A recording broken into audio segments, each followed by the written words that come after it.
Hey, salut tout le monde, c'est le X-Sniper. Donc je vais vous raconter ce que j'ai ressenti durant les 3 ans que j'ai passé avec la 125. Parce que vous êtes nombreux à me demander est-ce qu'il faut avoir une 125, est-ce que c'est bien une 125. Eh bah déjà, je vais rebondir sur ce qu'a dit Armanac. En même temps, c'est lui fera une petite dédicace. Donc un youtubeur de Caen. Donc une petite dédicace de Armanac du coup qui a fait aussi un topo là-dessus, une vidéo sur faut-il avoir une 125 à 16 ans. Bah, moi je vais rebondir dessus parce qu'en fait moi j'ai pas 16 ans, j'ai encore moins de 18 ans. On va dire que j'ai dans la trentaine. Je suis plus proche des 30 ans que des 35. Hein, voilà. Et donc ça c'était à part, parce que vous êtes nombreux aussi à me demander mais t'as quel âge, qu'est-ce que tu fais en 125 si t'as plus de 20 ans. Et ben en fait ce qui s'est passé, c'est qu'il y a 3 ans en arrière, avant que j'achète la Duke 125, et ben moi la moto j'aimais bien mais sans plus quoi, enfin ça m'attirait pas plus que ça quoi. Mais vraiment pas plus quoi. Et un jour, je sais pas pourquoi, en regardant des vidéos sur YouTube, en parlant avec des amis qui avaient des motos quoi, qui étaient motards, je sais pas pourquoi, je me suis dit bah ouais pourquoi pas, et bah pourquoi pas moi aussi avoir une moto. Sauf que le truc, c'est que j'avais pas du tout l'envie de passer le permis. Je voulais pas, il fallait que je repasse le code, enfin, et puis c'est cher déjà, pas l'envie. Et j'avais envie d'avoir une moto tout de suite. Je sais pas pourquoi. Cette envie, ça m'est arrivé comme une envie d'aller pisser. Ah.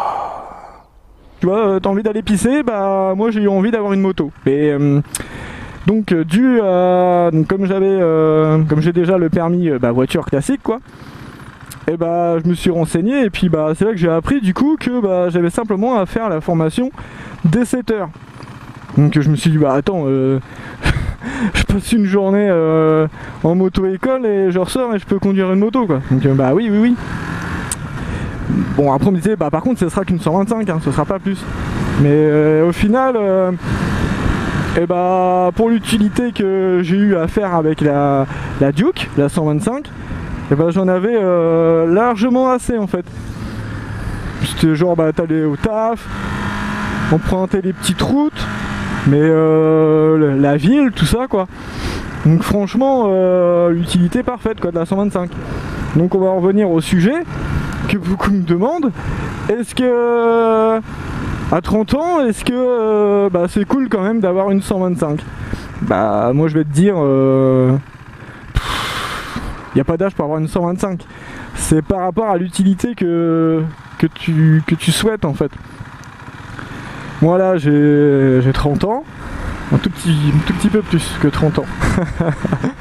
Mais je veux dire, si toi t'as 30, 40, 50, 60 et tu te dis bah vas-y moi je sais pas, t'as une envie de conduire une moto et tu veux pas passer le gros cube parce que pour telle ou telle raison, et tu te demandes si le 125 ça va te suffire, franchement si tu utilises des petits trajets quotidiens sans prendre des grands axes, franchement c'est très bien la 125 hein. Faut pas déconner avec ça, c'est un gain de temps quand tu prends le périph', enfin tu passes à travers tout le monde, en ville c'est pareil, faut arrêter de critiquer les 125 quoi. De toute manière je ne critiquerai jamais les 125, j'ai eu la 125 pendant 3 ans, bon bah maintenant j'ai le gros cube quoi, j'ai passé le A2.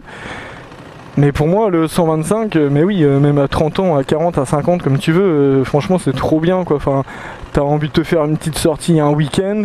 De toute manière les routes bah voilà, c'est limité à 50, 80, 90, la 125 elle y monte facilement hein. Enfin, bon là on va le doubler parce qu'il me saoule.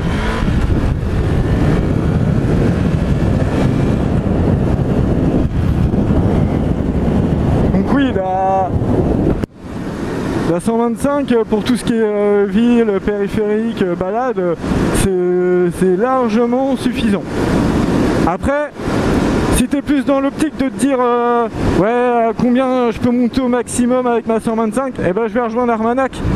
Armanac, vous avez vu la MT, bah ça fait pareil que la Juke, hein. Je veux dire à partir de, allez, 90, 100, bah 100, allez, à partir de 100, voilà, il faut 5 minutes pour arriver à 120 quoi.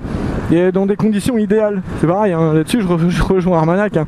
Les mecs qui sont, ouais, j'ai fait 126, moi j'ai fait 128, 130, mais là c'est vraiment, voilà, conditions optimales, je veux dire, une route légèrement en pente, voire même en pente, hein, le vent dans le dos, et puis hop, c'est parti, pleine balle.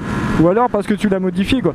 Je veux dire, si tu prends une 125 parce que tu veux absolument taper des bourres et tout ça, mais non, bah ça va pas te plaire, tu vas te faire chier, franchement, ça va t'amuser 2 mois et après tu vas te dire vas-y, c'est nul quoi. Par contre, si t'es le genre de mec ou de nana qui te dit bah moi ça me dirait bien pour aller au travail parce que bah j'habite pas trop loin de mon taf, j'ai des axes routiers qui sont légers quoi, des petites routes ou un périphérique ou enfin des routes classiques quoi, je veux dire. Si tu dois commencer à te dire j'ai besoin de prendre l'autoroute tous les jours pour aller au taf, ouais bah oublie la 125 quoi. Elle va le faire mais c'est pas bon pour son moteur, tu seras tout le temps la poignée dans l'angle. Eh sa mère, il avait la poignée dans l'angle. J'étais comme ça là, au taquet là. Ratou, j'étais au taquet comme ça. La poignée dans l'angle. J'entendais un derrière et il appelait sa mère. Donc oui, voilà, bah la 125 pour moi, tu peux avoir 30 ans et, comme moi, une envie de pisser, dire vas-y je veux conduire une moto, et bah vas-y fais-toi plaisir gros. En 7 heures, tu prends rendez-vous. En 7 heures, et bah tu ressors, t'as le permis.